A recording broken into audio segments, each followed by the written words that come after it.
if you caught episode 1, a YouTube channel reborn, you might remember there was a 3,000 gallon DIY aquarium that I built, kind of like the one behind me. Well, I was planning to make a video for this aquarium pretty soon after relaunching the channel, but then I decided I wanted to start with the whole process of how I built it. So it'd be a video series on the whole DIY process of building the aquarium all the way up to what we have now.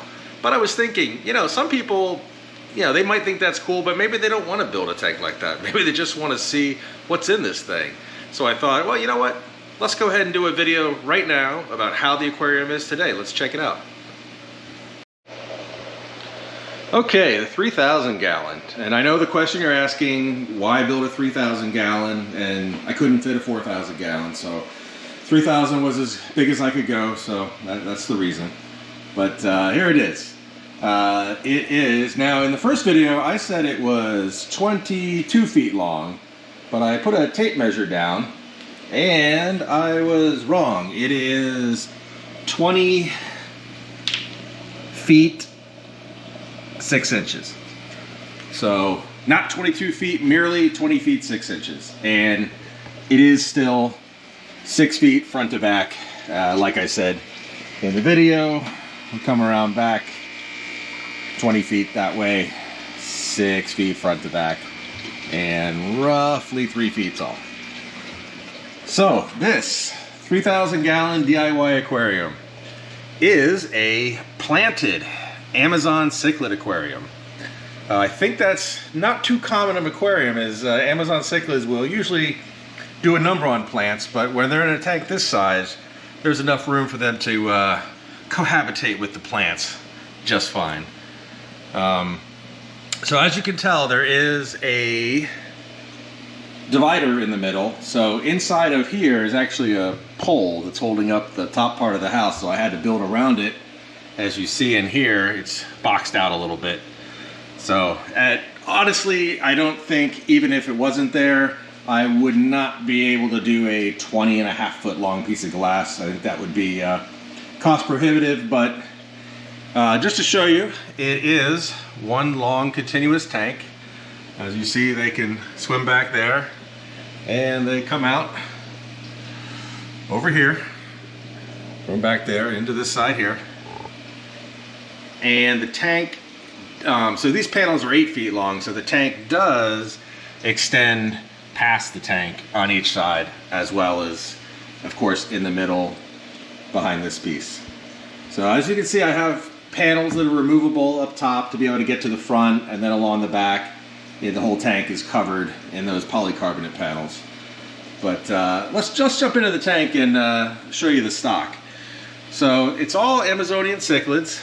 Actually, one of the prettiest ones is all the way in the back there. Hopefully it'll come around, but this is sort of the tank boss. He doesn't bother people too much, but he's definitely kind of the alpha fish in the tank, and this is a lenticulata pike. Probably, you know, they get around maybe 16, 18 inches long, and he's maybe a foot right now, something like that. We have the electric blue Jack Dempsey.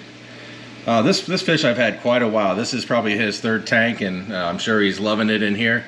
But yeah, he's probably 6 years old or so. This is a gold Severum, and nothing too special there. A spotted Severum over here, and a super red Severum here. And here we have a peacock bass. This is a Orinoco peacock bass. This little guy here is a baby lemon Oscar. Believe it or not, he's been in here for a while, but he doesn't seem to grow. Nobody bothers him. He eats and he doesn't grow. So I don't know. We'll see. I mean, honestly, maybe he's gotten a little bigger, but he goes very slow compared to the wild Oscars, which grew extremely fast. It's really hard to tell the depth of a tank like this when you're looking through the front, but this is 6 feet front to back. There is a large cave complex back there, so those are really large Oscars, and they're easily able to get into that cave, just the two of them. But it does connect all the way back, and the fish can come out here, or they can go up. You sort of see the embankment back there. The tank is sort of based off of a stream, so you're looking at the embankment of a stream somewhere in the Amazon, and this is the sand coming out towards the middle of the stream, and then it just moves down. Oh, there's the fish I wanted to show you earlier. There's the Zabrina pike. personal favorite of mine. Really good coloration and really excellent temperament. I mean, honestly, you could keep this guy or gal with any fish that wouldn't fit in its mouth. They're not bullies. They, at least mine, you know, does really well with everybody. Originally, the lenticulata gave them a little bit of business, but they worked it out, and they've been good with each other ever since. So it's been quite a while, and they've been solid. So the river embankment is built up of actual planter boxes with plant substrate where the plants were planted in back there, and then built with rocks and then some river gravel up on top. And there's a combination of wisteria that you see there, or water spray, I think it goes by either name, and a bunch of anubias plants that don't require being rooted. They're just tied to wood or rock. There's a green terror cichlid. And of course there is a ton of wood embedded into the embankment there to try to give it, you know, a natural look, sort of jutting out of there. And then over on this side, there is actually 4 lily pads, but right now only one of them really took off, and that's this one here. And there is actually one on the other side of the middle divider and one over here. But this one on the left did sprout up, but then it died back. So I'm hoping it'll come back again. Let's see, over here we have a couple of red Oscars. Lenticulata came over this way, and there's a breeding pair of true parrotfish. They've made themselves a nest there in the corner and cleared out all the sand, and they've been breeding pretty regularly every few weeks for the past maybe 2 months or so. Let's see, other than that, obviously the tank isn't full. I can certainly increase the stock of the aquarium. Now, all these fish, none of these, well, let me put it this way, none of these fish are full grown yet. So it may, you know, look kind of empty right now, but these guys will be growing up, and I will be adding some more fish. I have some fish in a grow out tub behind, and then there's also some fish that I would like to purchase they'll be fairly large, well, actually quite large fish that'll be going in here in the future.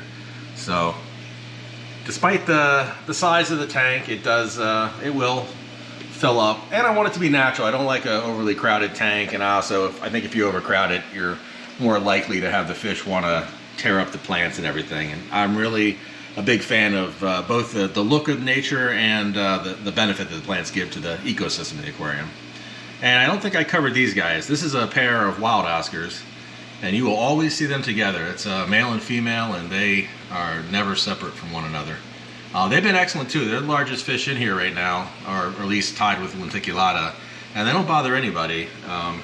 Very, very peaceful temperament, very relaxed. I think with all these fish, having the amount of space they have really, you know, takes away the aggression. I don't think they feel, you know, the pressure for territory. They're well fed, and I think that just helps relax them.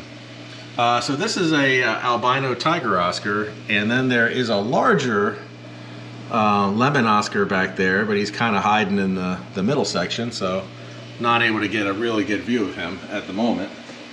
But so this is the tank. I think I call this side the right side, and then the left side over here a lot of times when I'm referring to it. As you can see, so for filtration on the back there are 4 gyro pumps, 2 on each side, and there are 2 FX6s. And the FX6s are actually only being used as polishers. They're just for particulate. There's no biological media in them. It's just sponge material, literally just to polish the water.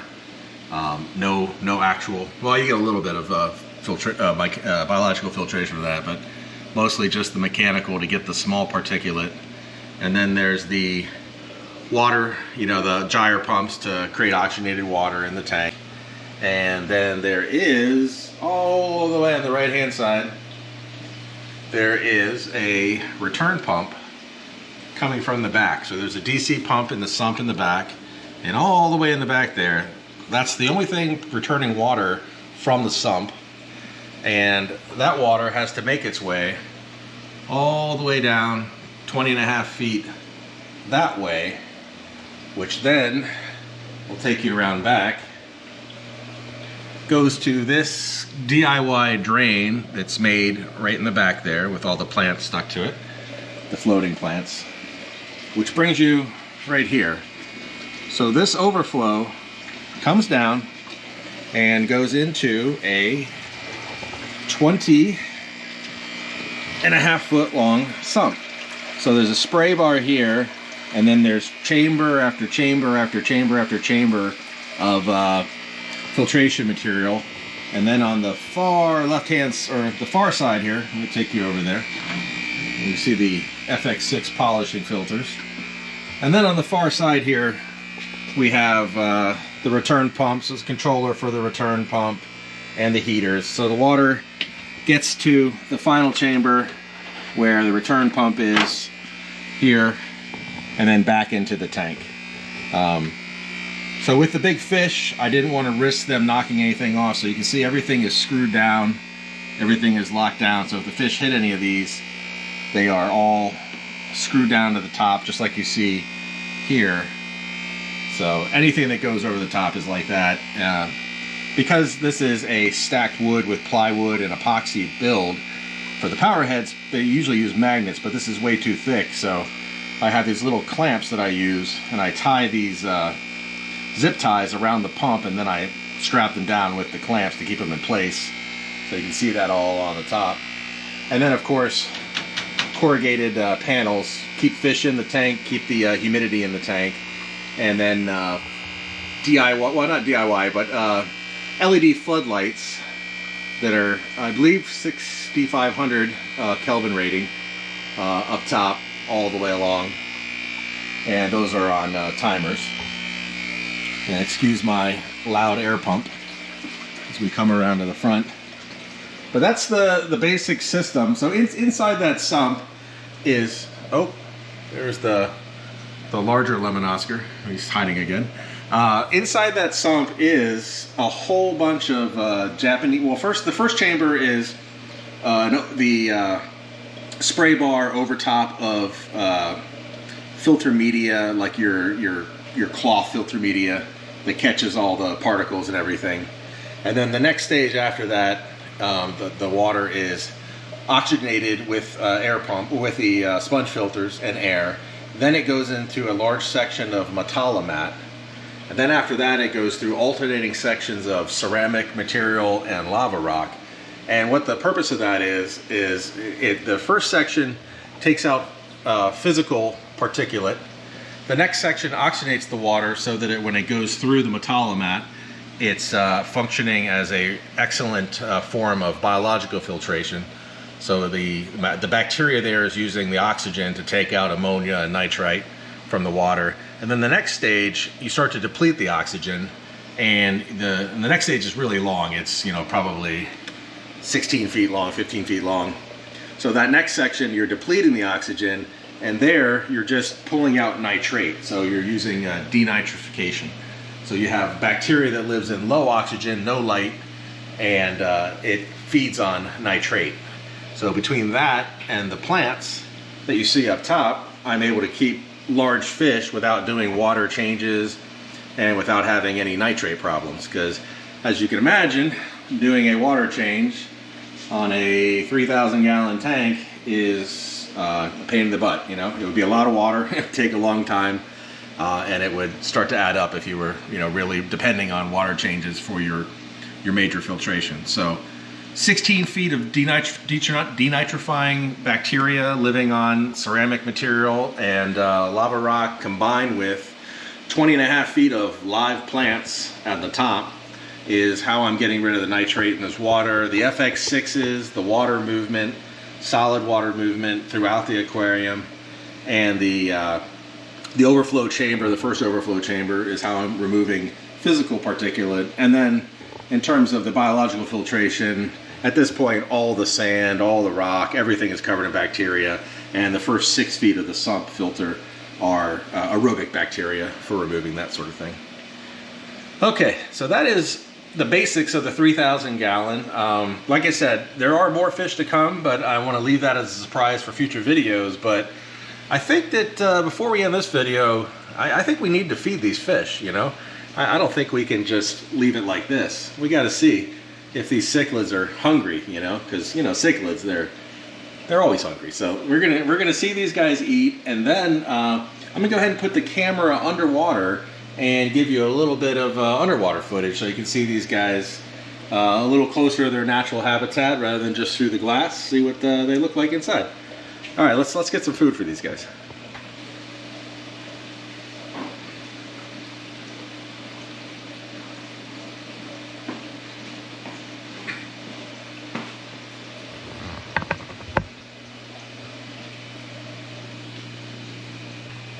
So when I'm feeding this tank, I have to feed them from the back, so and then come around to the front. So I usually miss that first big hit from the peacock bass and the pike, but fortunately they're pigs, and they always go back for more, so I get to catch them on their second strike. Also, too, now that most of the fish are mature, I tend to feed these guys, you know, just one good feeding a day, maybe a small one, but mostly just one big feeding in the evening. The girth is very strong on all of them, so that's pretty much one of the major indicators whether they're well fed, their coloration, you know, that they look healthy, and then of course the girth of the fish. So everybody is fat and happy. So maybe sometimes a small feeding in the morning and then a larger feeding in the evening. Also with the aquarium, I have the lights and everything structured for when I'm here to enjoy them. So they don't really, their morning starts around noon, and then they have light later in the evening. So when I'm home from work, I can enjoy them.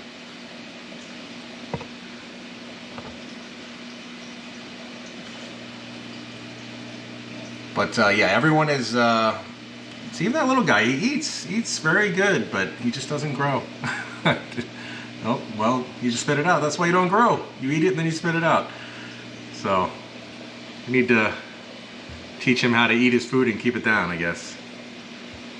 But as I was saying, it's skewed towards the evening so I can enjoy the fish when I get home from work. So the lights, they come on around midday and then go off around 11 or so p.m. And like I said, all the fish are fat and happy. And I will give you a little peek on some of the new fish that are coming, which are actually catfish. There's some I won't tell you which kind, but there's some catfish coming because cichlids are messy eaters. So lenticulata likes to take in a bunch of food and then spit out a little bit. You know, he can't decide. He eats that one, spits out two other ones, grabs another one, you know. Is he going to clean up his mess? Look like this time he cleaned up his mess, but sometimes he doesn't. Sometimes he leaves a little something behind, and I definitely need more I need catfish in here to clean that up. There are actually some very large pleco in here, but you just never see them. I mean, it's so easy. You see the front of that cave there, that is like, oh, speak of the devil. There's a green phantom pleco, but I say you never see him. You see him for a second. But as you can imagine, you don't see them very often. There's a few of them in there, but I have some larger catfish that are coming that I think will be real good additions to the aquarium. Both in the being a different kind of fish, but then also cleaning up after all these pigs finish munching their food and spitting some out, and just, you know, they're just messy eaters. Cichlids in general are messy eaters. Comes with the territory. But they're coming, and I'll give you a little hint on the other fish coming. Topwater fish. Probably gives it away, but it's an Amazonian fish. They can live with these guys and likes to be at the top water. So I have a lot of fish here. There are a lot of sort of mid-lower. They kind of hang in this area here most of the time. So trying to get some substrate guys and some top-level guys, get more action in the aquarium. Cichlids tend to, you know, sort of pick spots they like, and a lot of times they'll just chill in those spots. And they do swim all around, but they will spend good parts of the day sort of, you know, chilled out in their favorite spots. So it's nice to mix in a few fish that are known for just being constant swimmers. So that is coming. So this tank was I just finished building it 11 months from when this video is being filmed. And that's literally like it was ready to hold water 11 months ago. So it didn't actually have, you know, the whole ecosystem built up in the fish had it till, you know, probably only 6 months ago. So what you see is really only about 6 months old. So I was building up the fish stock, so that's why there's more fish coming that aren't here yet. Interesting fact with the parrot cichlids is once they go into breeding mode, they'll just, you know, lay their eggs and they'll hang out in that spot. They won't eat for a couple days, and then of course they'll get hungry and they'll eat like the peacock bass eats. They'll really go after it, but then, you know, a week later they'll go breed again for 3 days and don't touch the food. So it's been interesting with those guys. All right, I think they've done a pretty good job on that food. Let me go ahead and take this camera underwater and see what we see.